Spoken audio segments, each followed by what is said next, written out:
السلام عليكم ورحمة الله تعالى وبركاته. خوتي خواتاتي العزاز، كي دايرين؟ لاباس عليكم؟ اموركم مزيانه؟ نتمنى ان شاء الله يلقاكم الفيديو ديالي في احسن الاحوال يا رب.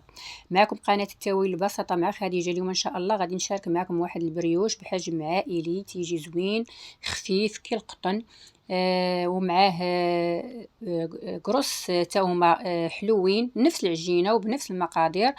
ان شاء الله غادي هاكا تقدموا للحباب ديالكم ولا لوليداتكم، راه تيجيو زوينين. كنتمنى ان شاء الله تتبعوا الفيديو حتى الاخر وتشتركوا في القناه اللي هي التاويل البسيطه مع خديجه. فما بقى لي نقول لكم تبعوا الفيديو معايا حتى الاخر وتبعوا جميع المراحل باش تعرفوا على طريقه تحضير هذا البريوش هذا. فعلى بركه الله نبداو في العجينه. اول هنايا حاجه غادي ناخذ بول، هنا درت فيه 2 كيسان ونص ديال الحليب دافي. انا درت 2 كيسان ونص، هو نورمالمون خاص ندير 2 كيسان. بغيتو ديروا بريوش غير واحد، انا مع زدت معاه قريصات، زدت نص كاس. درت معاه كاس لاروب ديال السنيده وفانيلا وجوج كيسان ديال الطحين ومعلقه كبيره ديال خميره الخبز صافي، وجوج كيسان ديال الفروت. هنا غنخليه يخمر المره الاولى. هادو هما المقادير اللي درت الاول في البول، واخا ما بينتهمش لكم انا قلتهم لكم. 2 كيسان ونص حليب، كاس لاروب سنيده، فانيا، 2 كيسان ديال الطحين، معلقه كبيره ديال الخميره. نخليوه يختمر المره الاولى. نضيفوا ليه شويه ديال الملحه، تقريبا راس معلقه، نص كاس ديال الزيت. هنا البيضه غناخذوا غير الابيض ديالها والصفر غنحتفظوا به باش ندهنوا صافي. وغادي نبداو نضيفوا في الطحين. هنايا قبل ما تضيفوا الطحين واحد 3 حتى ل 4 معالق ديال السميده الرقيقه اللي كنديروا بها البغرير، تقريبا نص كاس. انا راه نسيت ما ضفتهاش، غتزت حتى الوسط في الوسط، ولكن حاولوا ديروها هي الاولى عاد كتبداو تزيدوا الفرص باش تعرفوا القوام اللي غتحصلوا عليه. ضروري هاد السميده جربوها تردوا عليا الخبر، راه كتعطي واحد اللون زوين في البريوش، واحد الصفوريه، وكتعطي واحد الخفه اكثر. نص كاس ديال السميده رقيقه، اولا الا بغيت تعبروها بالمعلقه 3 حتى 4 المعالق صافي. هنايا كنبداو نزيدوا واحد الخماره، وكنبداو نزيدوا الطحين، وحنا كنشوفوا. حاولوا العجينه تكون خفيفه بزاف بزاف. شفتوا داك نص كاس راني زدتو، راه وريتو لكم، تبقى خفيفه تلصق في اليدين. الا قصحتو راه ما غاديش ينجح معكم البريوش. هنايا كيف ما كيبان لكم واحد المعلقه راه عامره ديال الزبده بها باش نجمع العجينه صافي. كنديرها وكنبقى نحاول نجمع العجينه. انا كندلك والعجينه كتجمع، ما كتبقاش تلصق واخا خفيفه. بحالكم نتوما كتدخلوا ديك المعلقه ديال الزبده والعجينه كتجمع صافي. حتى كتجمع ليا مزيان في البول. ها هو شتي ما بقاتش فيه والو العجينه لاصقه، يديا حتى هي هكا كتولي ديك العجينه الملمس ديالها رطب صافي. غنغطي عليها ونخليها تخمر ثاني المره الثانيه، نخليوها تخمر. هنا انا راه خمرات غير ديكازيتها قبل ما نوريها لكم، راه كانت طلعات مزيان، راه حتى فاضت على السوبيره. مع دابا الجو سخون راه بزاف كتخمر العجينه. هنا غادي ناخذ منها كما قلت لكم انا واحد شويه ديال العجينه، لانني زدت نص كاس، درت 2 كيسان ونص ديال الحليب. كنعاود نكرر لكم، الا بغيتو ديروا غير بريوش واحد ديروا غير 2 كيسان ديال الحليب ونص كاس ديال السنيده، حتى الكاس لاروب ماشي مشكل. اللي كيبغي الحلاوه راه كيدير حتى كاس ديال السنيده حتى كاس ديال السنيده حتى الكاس صافي. هنايا خديت داك القطعه الكبيره، انا غنديرها في الطاوه مربع، عندي القطر ديالها 32 على 28. غنسرح ديك العجينه، ضروري استعن بالطحين راه حيت العجينه كتلصق.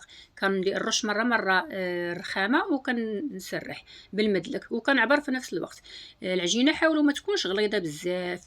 الا كنتو كتبغيو البريوش يكون طالع بزاف خليوه شويه غليظه. انا راه غادي تشوفوا مني غادي يطيب، راه هو هذاك تيجي مزيان صافي. هنا مباشره غادي نحط انايا شديت الطاوه دهنتها غير بالزبده ورشيتها بالطحين. بغيتو تفرشوا لها بابي كويسون فرشوه ودهنوا الجوانب بالزبده صافي. غطيتها بعد ما كرستها وقاديتها، غطيتو خليتو على جنب. دزت هنايا لداك القطعه تقريبا الثلث اللي خليت من ديك العجينه، تا هو قسمته على كويرات. عطاني 11 كويره تقريبا، الوزن ديالهم ما بين 60 70 غرام، قريصات غير صغيورين. بغيت هانتوما غادي ملي غنلولوهم غنوريهم لكم، راه غير صغار بزاف صافي. تا هما غادي نكورهم ونخليهم يرتاحوا.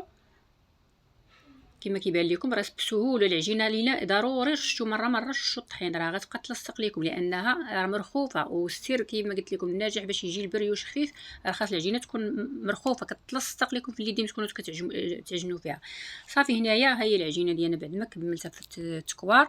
هنا راني حسبتهم عطاوني 11 ديال الكرصات، ومن غير البريوش الاخر خليته كيخمر، قربت تقريبا يخمر، ما غنجي فين نكمل هادو حتى غنلقاه خمر. المهم يدهنا ويدهنا. انا هادوك الكريسات غنديرو في هاد الليمون، الا ما عندكمش هاد الليمون ماشي ضروري، مباشره غير حطوا الشوكولاط في الكرصات وحطوهم يكونوا حاطين حداكم واحد اللاطه فرشي لها بابي كويسون، حطوهم ديريكت، حيت الكروس راه عادي ماشي ضروري. انا هنا علاش درتو في هذا المول كيعطيهم واحد هذوك الزواقه اللي في الجناب تيجيو فيها زوينين وتيجيو قياس واحد. صافي كما كيبان لكم كناخذوا كل قرصه كنسرحوها، وحاولوا ما توركوش القرصه من الوسط. انا غنوريكم مزيان، قرصوهم غير من الجناب الاصابع ديالكم وخليو الوسط طالع باش نحطوا الشوكولاط مني تخمر وتدخل طيب ما يخرجش لينا في الشوكولاط من العجينه.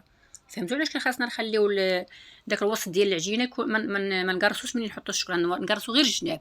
صافي كنحطوا الشوكولاط، اي شوكولاط بغيتو ديروا هذا، بغيتو ديروا الشوكولاط ديال الدهن حتى هو راه مزيان، تحطوا معالقه عامره حتى هو راه كيصلح. الشوكولاط اللي عندكم خدموا به. صافي انا خديت غير الشوكولاط كالوق كنقطعوها هكا طريفات صغار، تنحط كل قريصه فيها 2 مرصوات ولا 3، المهم على حساب نتوما الشوكولاط شحال عندكم، واش بزاف ولا شويه.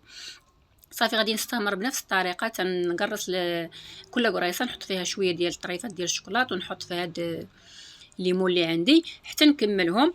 وهنايا مباشره بعد ما غادي نكملهم غادي نقرصهم، ولكن ماشي بزاف، غير نوريك اليوم غير شي شويه يشدوا الحجم ديال يتقادوا في هذوك الليمون.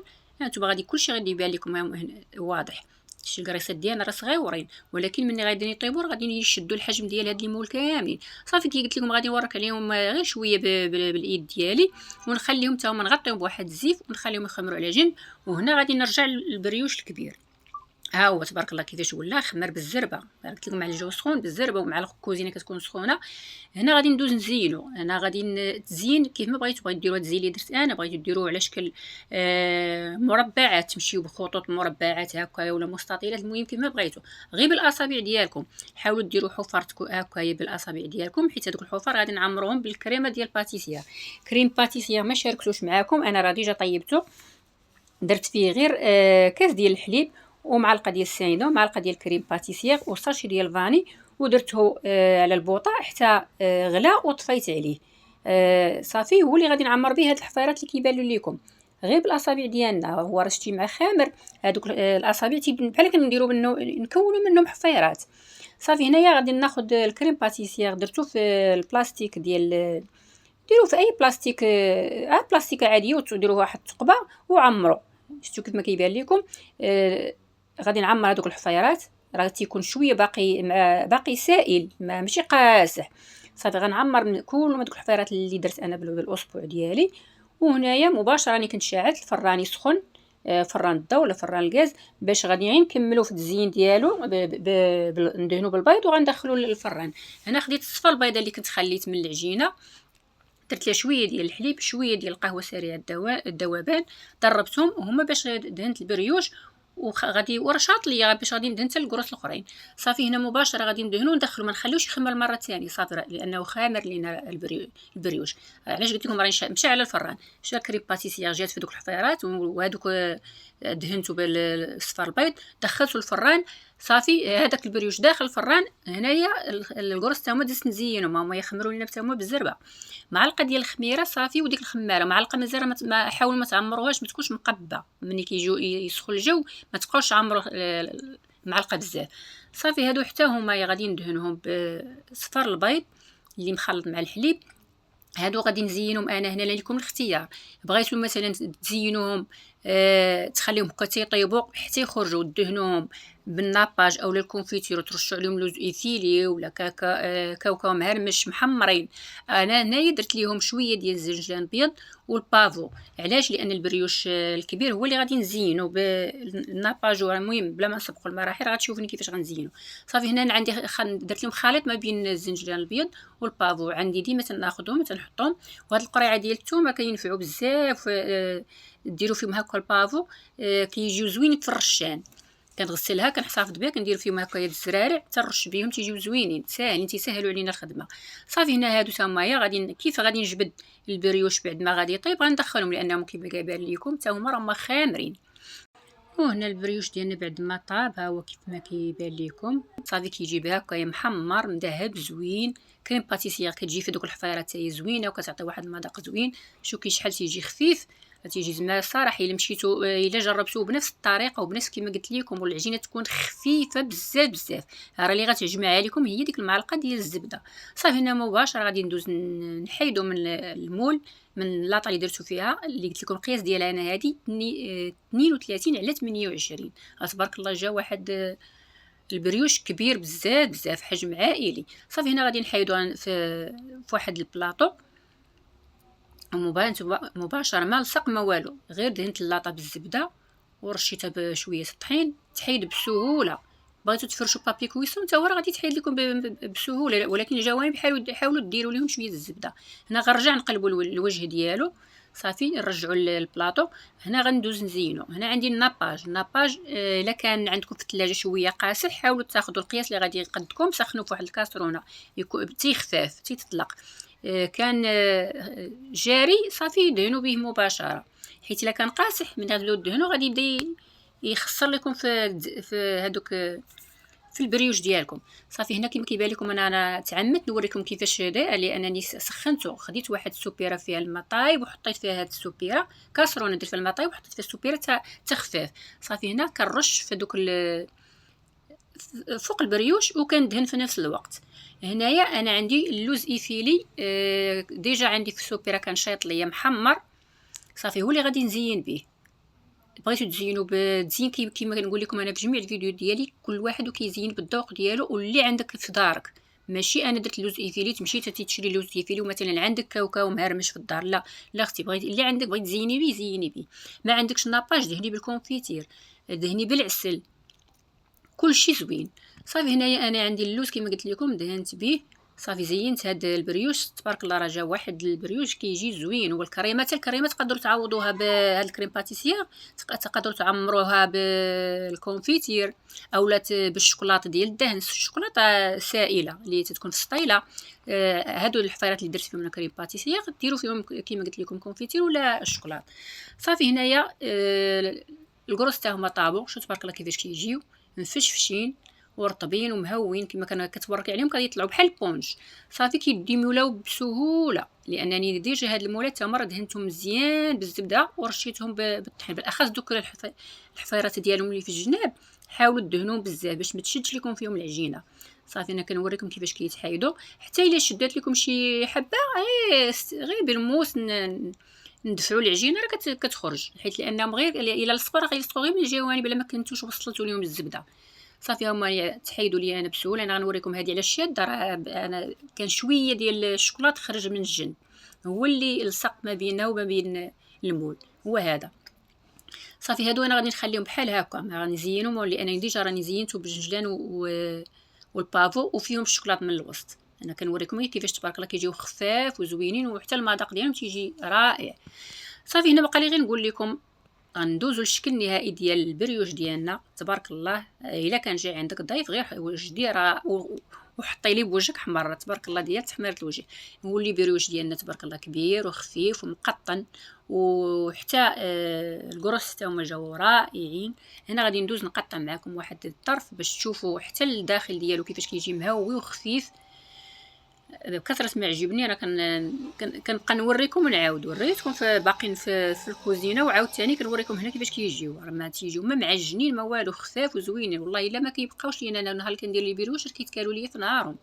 صافي هنايا قطعت معكم طريف باش كتشوفوا الشكل ديالو كيفاش كيجي الداخل ديالو. تبارك الله كيجي زوين، وديك الكريمه حتى هي كتزيد تعطي واحد المذاق.